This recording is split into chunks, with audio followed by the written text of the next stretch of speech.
সম্মান করতে পারো না দুর্গা?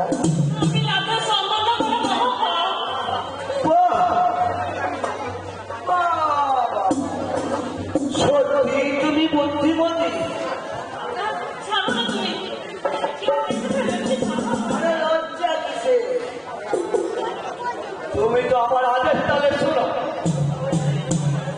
আরে তোমাদের সংসারের সমস্ত খরচাটা আমি বহন করি।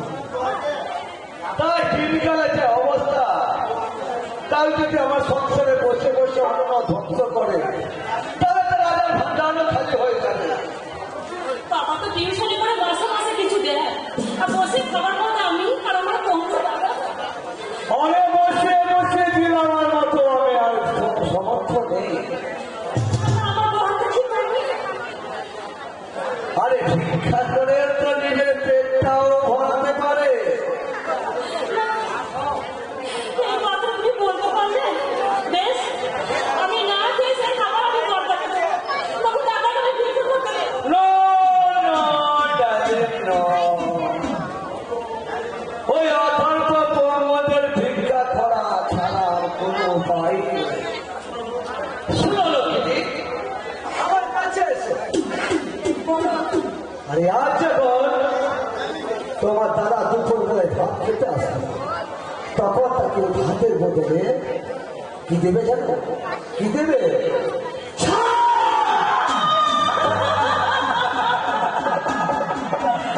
আমি না পারবো না গো, আমি বোন হয়ে কিছু দিয়ে দাদা খাওয়াই ছাড় করে দিতে আমি কিছু দিতে পারবো না। পারবি না হারামজাদে!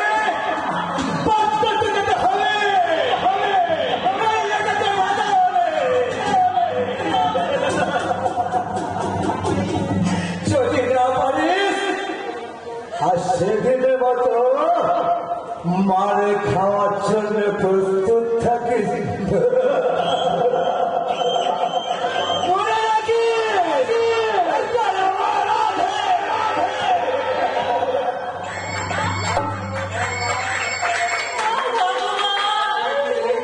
বোন হয়ে দাদা খাওয়াই ছাড় করে দেবার আগে আমার তুমি মৃত্যু দাও ঠাকুর, আমাকে তুমি মৃত্যু দাও।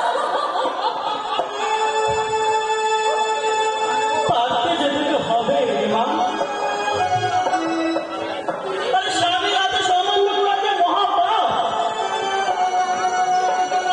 সমস্ত কথা শুনে ফেলেছে। কিরে মা, তুই কি এত ভাবছিস? না, ওই না মানে কিছু ভাবিনি তো বাবা। বাবা, আমরা একটু জিজ্ঞাসা করবো? আরে পাগলি মেয়ে আমার। আরে মেয়ে তো বাবার কাছে ভালো মন্দ জিজ্ঞাসা করবে। বল না, কি বলতে বল। বলছিলাম কি বাবা, ওই বাজার থেকে ডিভোর্স করে যদি আগের মতো আমি জীবনযাপন করি তাতে দোষ কি বাবা?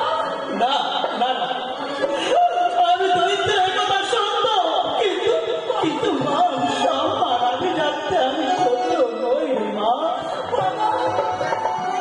হ্যাঁ রে মা, এই পৃথিবীতে একটা ফুটবল আর খেলার হচ্ছে ওই টাইগারের মতো অত্যাচারীরা। এরা এরা আমাদের মতো অসহায় মানুষদের গোল পোস্টে দাঁড় করে বস্তা বস্তা করে দিয়ে সেই হাতে উচ্চ স্বরে ধরে দিচ্ছে। আর এরপরে হচ্ছে ওই পুলিশ, যে দল বেশি ঘুষ দেবে সেই দল ভুল না হলেও সেই দলের হয়ে গোলের বাঁশি বাজাবে। তাই তো আমার মাঝে মাঝে কি মনে হয় জানিস দুর্গা,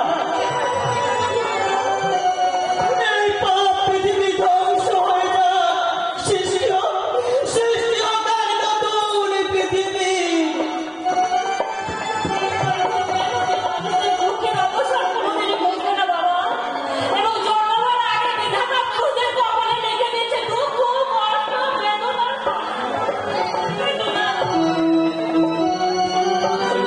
ওই দিব্যেন্দু চরিত্রের পরিচয় আমি পেয়েছি। ও একটা লম্পট, ও একটা চরিত্রহীন মাতাল।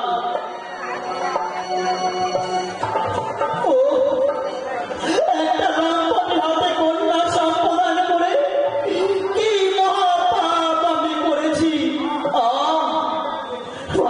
আমার বুকটা কেটে যায়। সেদিন যদি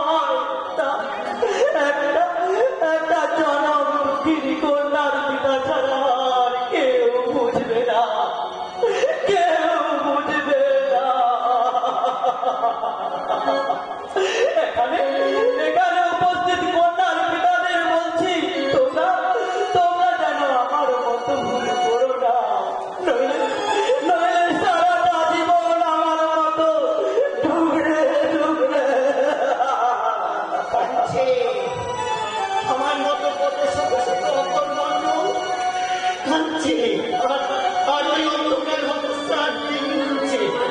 একাত্তর মনে হয় স্ত্রীর সমস্ত দুঃখের যন্ত্রণার অবসান করতে, কিন্তু পারি না শুধু ওই মৃত্যু বাবার কথা চিন্তা করে এই লজ্জার মুখ তুলে ফেলতে।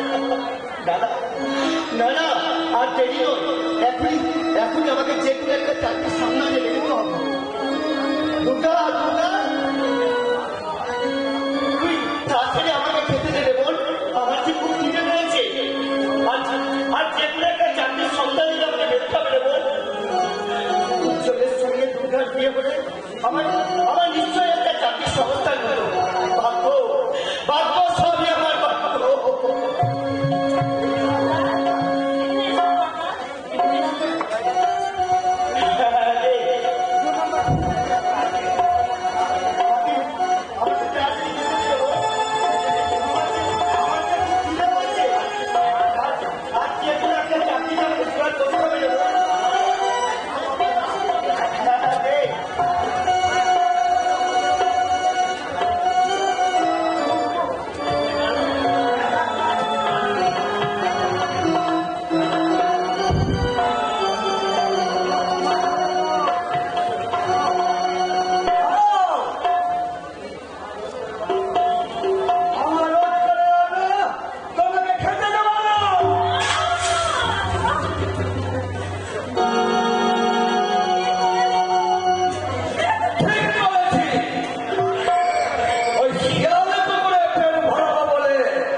আমার মতো শিয়াল কুকুরকে খাইয়ে তুমি অযথা আত্মব্যয় করবে কেন?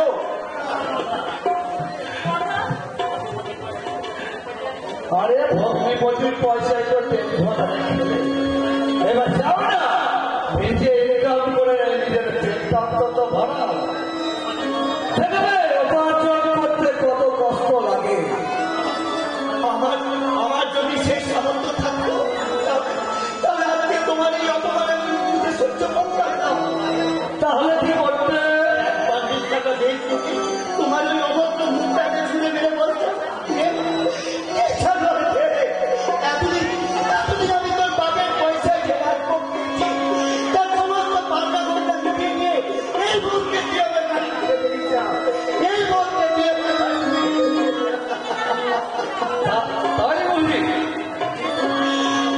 কিন্তু আমার তো মনে হয় তোমার ভিক্ষে করেও অন্য ছুটবে না। আমাদের দেশের মা বোনদের শান্তির সংসারে পুরান দাঁড়িয়ে বলবো